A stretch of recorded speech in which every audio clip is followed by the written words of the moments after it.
as Secretary of State, you traveled to Judea and Samaria, the first ever Secretary of State. You actually visited the Psagot Winery, which is owned by a very dear friend of mine. We actually had one of our weddings there, and we love Psagot wine. But of course, the biblical heartland of Judea and Samaria is where King David was crowned. It was where the tabernacle of Shiloh stood for 369 years.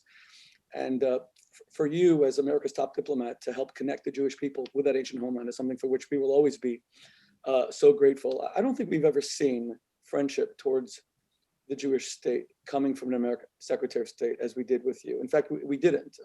Let me not, although I lived in England for 11 years, let me not here employ British understatement. We never did see anything like it. And your trips were historic. And in the last few days of the administration also, the way you spoke about Judea and Samaria and the proclamations you made were nothing short of historic. You know, your comment about my trip to Judea and Samaria, it was controversial. And I suppose I knew that. And on the other hand, I was surprised at the way that the controversy was presented.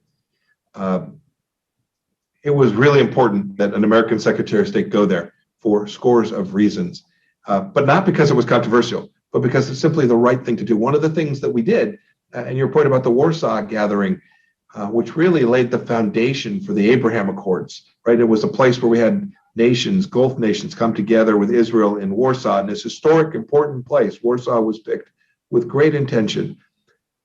My trip, Warsaw, the work that we did to sanction the regime in Iran, they were all based on reality.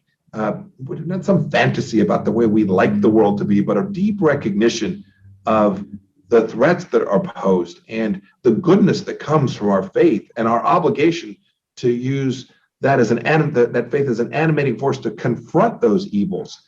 Those were the reasons for the actions that we took.